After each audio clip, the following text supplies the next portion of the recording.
Hello दोस्तों, कैसे हो? आपका स्वागत है तिरपान स्टडी सेंटर में। आज जो हम करने जा रहे हैं क्लास 12th एनआईएस बोर्ड का जो है पॉलिटिकल साइंस का चैप्टर, जो कि चैप्टर नंबर 5th है, जिसमें आज हम करेंगे preamble and the salient feature of the constitution of India. देखिए, संविधान की क्या विशेषताएं थी, इसकी प्रस्तावना कैसे की गई, ये अत्यंत महत्वपूर्ण है। ये कई क्लास के बच्चे के लिए इंपॉर्टेंट है, चाहे वो 11वीं क्लास में पढ़ रहे हो, चाहे 12वीं में हो, चाहे सीबीएसई से कर रहे हो, चाहे एनआईएस बोर्ड से कर रहे हो, चाहे यूपी बिहार बोर्ड के बच्चे हों। अगर उनके सिलेबस में preamble and the salient feature of the constitution of India है, यानी संविधान की विशेषता और उसके जो है लक्षण है, तो इसका मतलब ये चैप्टर उनके लिए अत्यंत महत्वपूर्ण होगा। आपको पता है कि तिरपान सेंटर जो है आपको हिंदी इंग्लिश दोनों का जो है डबल डोज के रूप में आया है। साथ में आपको जो है सारी वर्डें जो है डिस्प्ले होगा, जो आपके लिए अमृत तुल्य होगा। ठीक है दोस्तों, लेकिन चैप्टर स्टार्ट करने से पहले एक बात जो मैं हमेशा कहता हूँ, जिसको आपको सोचना भी चाहिए, विचार भी करना चाहिए और अमल भी करना चाहिए, वो ये है कि जब भी वीडियो देखिए पूरा देखिए, क्योंकि अधूरा जानकारी सदैव खतरनाक होता है। साथ में एक इंपॉर्टेंट बात ये भी रहता है, अगर आप पहली बार वीडियो देख रहे हो तो लाइक शेयर सब्सक्राइब करना मत भूलना, क्योंकि दोस्तों लाइक कीजिएगा तो बनाने वाले का मनोबल बढ़ता है, सब्सक्राइब कीजिएगा तो इससे ये होता है कि जब भी मैं कोई वीडियो डालूंगा उसका नोटिफिकेशन आपको समय रहते मिल जाएगा। और देखिए, शेयर का मतलब ये होता है कि आपके थ्रू न जाने किन बच्चों को हेल्प मिल जाए, ये आप भी नहीं जानोगे, इसलिए जो है आप शेयर जरूर करो। ठीक है, व्हाट्सएप स्टेटस पे भी लगाओ। दोस्तों, एनआईएस सेंटर जो है कई मानने में बहुत से बच्चों के लिए हेल्पफुल है, चाहे वो 8th क्लास हो, 9th 10th 11th 12th हो, चाहे वो एनआईएस बोर्ड के बच्चे हों, ठीक है, चाहे बीए एमए के बच्चे हो, सभी क्लासों के लिए कुछ ना कुछ जो है तिरपान सेंटर में उपलब्ध है। तो इसलिए आपके लिए ज़रूरी है कि आप सब्सक्राइब करके इसको चैनल को जो है सेव कर लो, नहीं तो बाद में अगर रिसर्च करोगे तो शायद आपको ये चैनल प्राप्त ना हो। तो इसलिए सोचना नहीं, विचार नहीं करना है, सब्सक्राइब करके जो है अपने पास सेव करना है। दोस्तों, ये तो बात था आपके लिए, लेकिन अब देखते हैं हमारा आज टॉपिक क्या है। The most important the constitution is a silent feature here is chapter. There is the first topic here is come the constitution. The modern state is considered to be a state for the welfare of people. It is therefore a suggestion that it should be have a government of particular form to the appreciate to power and function. The document is a containing the law and the rule which is determine and describe their form of their government. The relationship between to the citizen and their government is called the constitution. There is the most important here definition here. Describe there is a form of the government as a relationship between to the citizen and government. That is called to the constitution. As such a constitution is a consent with their two men accept their relation between the different level of government and between to the government and citizen. There is the two main accepted here, the relation between to the government and citizen here. A constitution is the basic fundamental law of a state. It is a law there is a down to the objectives of their state which is has to achieve. It is also provide for the constitutional framework, and that is the various structure and organs of the government at a different level. In addition, it has described the right and duties of citizens. It is therefore considered to be of best from their governance of country, both the term of goal and objective, as also there is a structure and functions. तो जैसे कि आपको पता ही कि जो हम chapter कर रहे हैं भारतीय संविधान की प्रस्तावना एवं मुख्य विशेषता। देखिए, भारतीय संविधान की प्रस्तावना एवं मुख्य विशेषता के अंतर्गत जो हमारा आया है पहला पॉइंट, वो है संविधान। ठीक है, संविधान क्या होती है, कहते हैं ये क्यों जरूरी है, और ये जो किन किन क्लास के बच्चों के लिए इंपॉर्टेंट रहेगा। तो ये सभी क्लास के बच्चों के लिए इंपॉर्टेंट है, चाहे वो बीए में हो, चाहे वो +1 कर रहे हैं, चाहे +2 कर रहे हैं, चाहे किसी भी बोर्ड के हों। कहते हैं अगर उनमें जो है भारतीय संविधान प्रस्तावना मुख्य विशेषता है तो ये चैप्टर काफ़ी उनके लिए जरूरी रहेगा। तो यह सबसे पहली बात तो यही आती है कि संविधान। देखिए, संविधान क्या है? संविधान यानी कॉन्स्टिट्यूशन। कहते हैं आधुनिक राज्यों को कल्याणकारी राज्य के रूप में देखा जाता है, यानी आधुनिक राज्य जहाँ पर हम लोग बिलोंग कर रहे हैं उसको एक कल्याणकारी राज्य के रूप में देखा जाता है। अंततः सुझाव दिया जाता है कि ऐसे राज्य की सरकार का एक निश्चित रूप जिसमें उसे सब पद सत्ता एवं कार्य सौंपे गए हों। ये इंपॉर्टेंट बात है कि ऐसा रूप कहीं हम कल्पना करते हैं जिसमें सत्ता तथा कार्य सौंपे जाते हों, इसे प्रलेख में कानूनों को एवं विधियों का उल्लेख हो, सरकार के प्रकार का वर्णन हो और सरकार की नागरिकों के संबंधों का विवरण भी मिलता हो, उसे ही संविधान कहा जाता है। यानी सरकार और जो नागरिक के जो जिसमें संबंधों का जहाँ पर विवरण मिलता है उसी को संविधान कहते हैं। देखिए, संविधान एक ऐसा चीज़ है, ऐसी वस्तु है जिससे क्या होता है, हर एक लोग जो है जुड़ा हुआ रहता है, चाहे वो सरकार हो चाहे नागरिक हो। उनको संविधान के में लिखी हुई बातों को ये लेके ही आगे अपना जीवन चलाने की ज़रूरत है। कोई संविधान के अगर खिलाफ जाता है तो उसको जो है सदैव ही दंड के भागीदारी भी होता है। तो इस प्रकार एक संविधान का सरोकार दो बातों से होती है। एक तो सरकार के विभिन्न स्तरों के बीच परस्पर संबंध से, यानी आप ध्यान दो, यहाँ बहुत जरूरी बात है कि एक तो सरकार के विभिन्न स्तरों के परस्पर संबंध से और दूसरा सरकार और नागरिक के बीच संबंध से, तो इसी को ही संविधान कहते हैं। ठीक है, आपको समझ में आ गया होगा कि एक तो सरकार के विभिन्न स्तरों यानी जो भी लेवल होते हैं गवर्नमेंट के, उसके संबंधों के ऊपर बताया गया है, और दूसरा जो है सरकार तथा नागरिक के बीच क्या संबंध है, उसी को ही संविधान कहते हैं। संविधान को राज्य का देखा जाए तो आधारभूत मौलिक कानून माना जा सकता है, और यह राज्य के उद्देश्य को निर्धारित भी करता है कि राज्य के क्या उद्देश्य हो सकते हैं, उन्हें इसके प्राप्त कैसे करना है। संविधान सरकार के विभिन्न स्तरों को जो है संस्थागत जो है संरचना भी प्रदान करता है। यानी जो सतर होते हैं सरकार के, जैसे आपको पता है लोक कार्यपालिका, विधान पालिका और जो है न्यायपालिका, तो इन सभी को जो है संरचनाओं को प्रदान करता है। इसमें नागरिकों का अधिकार एवं कर्तव्य का भी वर्णन मिलता है कि कोई भी नागरिक का क्या अधिकार उनको दिया गया है और क्या उनका कर्तव्य बनता है। तो इन सभी बातों को जो है संविधान में ही लिखी गई है। अंततः देश का शासन चलाने का आधार भी माना जा सकता है। Next topic is constitutional assembly. There is the Constitutional Assembly. The Constitution of India was formed by a Constituent Assembly. Their assembly was constituted in 1946. The member of Constituent is assembled were indirectly elected by the member of the exciting is a provisional assemblies. In addition, where is a member is nominated by the rules of the princely state. And when the independence of India, the constituent is assembling become a fully subordinate is body. Subordinate is a body here. The constituent is assembled following their partition of the country in 1947. Consists of 299 the members on 31st December 1947.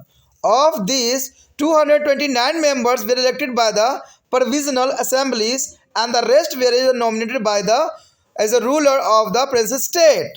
The majority of the members in the Constitutional Assembly belong to the Congress Party, and the all prominent leader of freedom movement were a member of Assembly. The princess state mean. What do you mean to the princess state? Here's come to the word is the princess state. The princess state during to the British rule there is where about of 560 area. The total is during to the period of British there are 560 area which were not directly under control of British. There is a not control for British, and these were kingdoms of Riyasat. There is called to the kingdom of Riyasat under India ruler of princes. There is a ruler of princes, and this where is called to the princess state. To name is a few Kashmir, Patiala, Hyderabad, Mysore, Baroda were some of princely state. कहते हैं संविधान, देखिए संविधान सभा क्यों जरूरी थी। कहते हैं भारत का संविधान एक संविधान सभा द्वारा निर्मित किया गया था, और इस सभा का गठन जो है 1946 में हुआ था। ठीक है, संविधान सभा के सदस्य जो है तत्कालीन प्राप्त विधानसभाओं के सदस्यों द्वारा अप्रत्यक्ष रूप से निर्वाचित हुए थे। इसके अतिरिक्त ऐसे सदस्य भी थे जो रियायतों के शासकों का मनोनीत किए गए थे।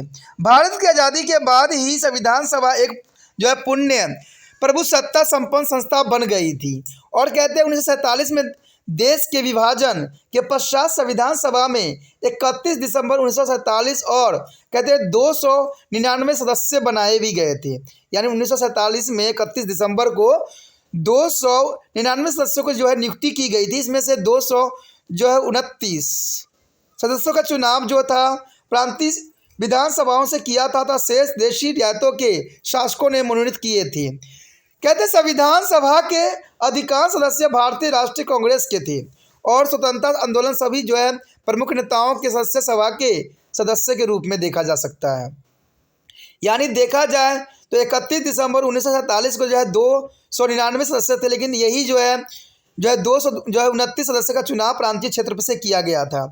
तो ये बात बड़ी इंपॉर्टेंट थी। अगर हम देखें देसी रियासतें का मतलब क्या है, यहाँ पर अगर इंग्लिश में वर्ड देखोगे तो प्रिंसेस स्टेट के रूप में होगा। तो कहते हैं देसी रियासतें क्या होती है, कहते हैं ब्रिटिश शासन के समय भारत के कुछ भाग जो सीधे ब्रिटिश के नियंत्रण में नहीं थे, यानी ब्रिटिश के नियंत्रण में ये भाग नहीं थे। ऐसे लगभग जो थे 560 क्षेत्र थे, यानी 560 क्षेत्र जो थे जो कि ब्रिटिश के अंदर कार्य नहीं कर रहे थे। भारतीय रियासतें देसी शासकों के अधीन थे, यानी वहाँ पर देसी जो रियासतें थे, प्रिंसेस थे, उनके अंतर्गत था। इसमें कश्मीर भी था, हैदराबाद भी था, पटियाला भी था, जो है ट्रावनकोर भी था, मैसूर भी थी, बड़ोदरा भी था, आदि बड़ी ऐसी रियासत थी जो कि अंग्रेजों के अंडर कार्य नहीं कर रहा था, ना कि अंग्रेजों के अंदर था। तो इसे हम क्या नाम दिए थे, देसी रियासत। Topic is the working of constituent is assembly. The Constitutional Assembly was chaired by the President of Assembly of Dr. Rajendra Prasad was elected as a President of Assembly. The Assembly is working with there is a help of the large number of committees and sub-committee. The committee were two types. Is a relating to matter is a concerning with there is a procedure and the concerning is an important issue. In addition, there was a advisor of committees. Primarily is the advice from outside. The most important committee was the drafting is the committees. Dr. B.R. Ambedkar was the chairman of the drafting committee. The task of the committee was to prepare the draft of the constitution. The Constituent is assembled meet for a 166 day and spare over to the period is a 2 years, 11 months and 18 days. The procedure is a flow in the assembly was similar to their which they are following legislatures, and you will be study about the legislature procedure in the details. Its sequence is a lesson is a parliament and legislative assembly. Here show the two important is a picture here. Dr. Rajendra Prasad, President of Constituent Assembly, is the first is a President of India, Dr. Rajendra Prasad here, and second is a figure here is Dr. R.B. Ambedkar, Chairman of Drafting Committee on Constitution, and here is a Constitution and Drafting of Dr. R. Bhimrao Ambedkar. The leader of the Constitutional Assembly, where is the concerns there is the need for the heirs, was the general agreement of different issue and principle. As a result, deliberate of effort were to made to achieve a consensus will their arrivings at the any decisions. And there is aspiration of the people where is a uppermost in the mind of member of assembly. अगर हम बात करें अगले point जो कि काफ़ी important है कि संविधान सभा की कार्य प्रणाली। देखिए संविधान सभा की क्या कार्य प्रणाली थी। संविधान सभा की अगर अध्यक्षता सभा के अध्यक्ष द्वारा की जाती थी। इसमें डॉक्टर राजेंद्र प्रसाद इस संविधान सभा के मुख्य अध्यक्ष के रूप में निर्वाचित हुए थे। और कहते हैं सभा अनेक समितियों और उपसमितियों की मदद से कार्य करती थी। ये समितियां दो प्रकार की थी, एक तो कार्यविधि संबंधी थी, एक महत्वपूर्ण मुद्दे संबंधी थी। इसके अतिरिक्त एक परामर्श समिति भी रखी गई थी। इसमें सबसे जो है महत्वपूर्ण समिति बहुरूपी समिति थी जिसके अध्यक्ष डॉक्टर भीमराव अंबेडकर थे, यानी डॉक्टर भीमराव अंबेडकर जो थे इसके मेन अध्यक्ष थे। और इस समिति के कार्य संविधान के जो है लेखबंधन करना था, यानी इसको लिखित रूप देना था। संविधान सभा की जो है बैठक 2 वर्ष 11 महीने 18 दिन के अंतराल में, यानी देखा जाए तो 166 दिन में पूरा किया गया। कहते हैं यहाँ पर जो आपको यहाँ पर चित्र दिख रहा है वो पहला जो है डॉक्टर राजेंद्र प्रसाद जो सभापति संविधान सभा के थे, यानी पहले भारत के राष्ट्रपति भी हुए और इन्होंने बहुत काफ़ी अपना महत्वपूर्ण योगदान दिया। दूसरा जो है पिक्चर आप देख सकते हो कि डॉक्टर भीमराव अंबेडकर थे जो कि ये कॉन्स्टिट्यूशन बनाने में, यानी जो है इसके जो मुख्य अध्यक्ष के रूप में थे, संविधान सभा के मुख्य अध्यक्ष के रूप में जो है डॉक्टर भीमराव अंबेडकर को बनाया गया था। The next topic is objective of constitution. The Constitution of Independent India was a frame in a background about the 200 years of conical rules. Amongst base of freedom struggle, there is a national movement and partition of there is a country and spread of the communal violence. Therefore, the framers of the constitutions were concerned about the aspiration of the people are integrated and unity of the countries and the establishment of a democratic society. Amongst their members there is the some who held a different ideological view. There were others who were inclined to be socialist principles, and still other holding a Gandhian thinking. But nothing could be act any kind of impediment in there is the progress of assemblies and the work because all the members were liberal ideas, and that is the main aim was to the give India as a constitution which will be fully fill their crisis is the idea and ideals of the people of the country. Here picture the Rajendra Prasad Yadav, the fourth president of India, the sign of the new constitution of their India. And the consequently thought we are made to have a conscience on the different issue of principle and thereby the avoid to disagreement. The conscience is a sum informed to the objective revolution as a move by the Jawaharlal Nehru in the Constituent Assembly on the December 17, 1946, which was the almost unanimously adopted on January 22, 1947. There is January 22 is 1947. In the lights of this objective, assembly is completed a task by November 26, 1947. The constitution is in force with effect from the January 26, 1950, and from that day India became a republic. Exactly there is 20 years before the first independent day was celebrated on Jan 26, 1930, as decided by the Lahore session of Congress on December 31, 1929, and the January 26, 1950 was decided as the day of is in force of Constitution. यदि हम बात यहाँ पर करें संविधान के उद्देश्य का, तो इसमें साफ क्लियर हो जाता है कि संविधान सभा जो है लगभग कहते 200 वर्षों की उपनिवेशिक शासन यानी अंग्रेजों के शासन से जन आधारित स्वतंत्रता संघर्ष राष्ट्रीय आंदोलन के देश के विभाजन कर दिया था, और राष्ट्र व्यापी सांप्रदायिक हिंसा ने पृष्ठभूमि स्वतंत्र भारत के संविधान का निर्माण कर रही थी। इसलिए संविधान निर्माता जन आकांक्षाओं की पूर्ति, देश की एकता एवं अखंडता तथा लोकतांत्रिक समाज की स्थापना के प्रति सचेत थे। उनको पता था कि हमें ऐसे संविधान बनाने की आवश्यकता है जो जग कल्याण के लिए हो। सभा के अंदर भी विभिन्न विचारधाराओं वाले जो थे सदस्य थे, यानी सबके अपने अपने विचारधारा थे जो कि संविधान के अंदर थे। कुछ सदस्यों का जो झुकाव था वो समाजवादी सिद्धांतों के प्रति था, जबकि अन्य जो थे गांधीवादी दर्शन से काफ़ी प्रभावित थे, परंतु अधिकांश सदस्यों का दृष्टिकोण उदार था। आम सहमति बनने का प्रयास होते रहते थे ताकि संविधान बनाने की प्रगति में बाधा न आए। उनका मुख्य लक्ष्य था कि भारत को एक ऐसा संविधान देना है जो देश के लोगों के आदर्शों एवं विचारों को पूरा कर सके। विभिन्न मुद्दों एवं सिद्धांतों के प्रति जो थे आम सहमति बनने तथा असहमति से बचने से भरपूर प्रयास संविधान सभा में किए गए थे। यह आम सहमति जो था दिसंबर 3, 1946 को उद्देश्य प्रस्ताव के रूप में पंडित जवाहरलाल नेहरू द्वारा प्रस्तुत की गई थी, और कहते जनवरी जो है 22 जो है 1947 को लगभग सर्वसम्मति से अपनाई भी गई थी। इन उद्देश्यों के आधार पर सभा ने जो है 26 नवंबर 1949 को अपना कार्य पूरा कर लिया था और 26 जनवरी 1950 को संविधान लागू भी किया गया था। कांग्रेस के जो थे लाहौर अधिवेशन में 31 दिसंबर 1930 को लिए गए निर्वाचन के आधार पर 26 जनवरी 1930 को मनाए गए प्रथम जो है स्वाधीनता दिवस के ठीक 20 वर्ष बाद 26 जनवरी 1950 को भारत एक गणराज्य बना। यानी देखा जाए तो कहते हैं इसको बन तो पहले ही गया था हमारा संविधान, लेकिन इसको जो है 26 जनवरी 1930 को जो हमारा पहला जो हमने संविधान बनाया था, हमने स्वतंत्रता दिवस मनाए थे, उसको याद में रखने के लिए 26 जनवरी 1950 को भारत के गणराज्य बना दिया गया। और कहते हैं 26 जनवरी 1950 की तिथि को ही संविधान को लागू होने की तिथि के रूप में निश्चित किया गया, क्योंकि हमने पहला स्वाधीनता दिवस प्रथम जो मनाए थे वो 26 जनवरी 1930 को ही मनाए थे। इसलिए सबका विचार था कि 26 जनवरी को ही जो है संविधान लागू किया जाए। इसी के साथ जो है दोस्तों हमारा टॉपिक आज खत्म हो रहा है।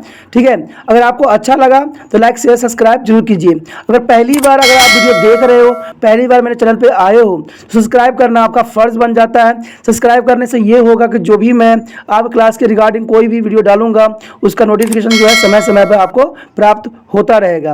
अगर सब्सक्राइब नहीं कीजिए कीजिएगा। अगर आप दोबारा से 53 स्टडी सेंटर पर आने की कोशिश कीजिएगा तो वहाँ पर आप 53 लिखिएगा तो जो है वो 53 कर देगा, ठीक है। जो आप गूगल पर सर्च करेंगे वो 53 कर देगा, जिससे वजह से आप जो है मेरे वीडियो का जो है फ़ायदा नहीं उठा पाओगे। तो सोचिए मत, विचार मत कीजिए, सब्सक्राइब कीजिए। आप सोचते होइएगा कि मेरे जो एग्ज़ाम खत्म हो जाने के मेरा क्या ज़रूरत है 53 स्टडी सेंटर से, ठीक है, तो इसलिए सब्सक्राइब नहीं करने का सोचिएगा। लेकिन दोस्तों ऐसा नहीं है, 53 स्टडी सेंटर जो है बहुत हेल्पफुल है। क्योंकि ये जो है आपके 8th class 9th 10th 11th 12th जो आर्ट्स के सब्जेक्टों को कवर करता ही है, प्लस जो है ये NIC बोर्ड के जो है 10th +2 को भी कवर करता है। साथ में BA जो है फर्स्ट ईयर से लेकर 6 सेमेस्टर तक बच्चों के लिए ये अग्रसर रहेगा आर्ट्स सब्जेक्ट में। तो सोचिए नहीं, विचार नहीं कीजिए, काफ़ी जो है 53 स्टडी सेंटर का फ़ायदा ही फ़ायदा है, ठीक है। अगर आप मुझे प्रोत्साहित करोगे तो आपके लिए मैं तरह तरह के वीडियो बनाऊंगा जो आपको फ़ायदा पहुंचाएगा। एग्ज़ाम के तौर पे मैं आपको जो है पेपर भी आपको सोल्यूशन करके दिखाऊंगा जो आपके लिए फ़ायदेमंद रहेगा।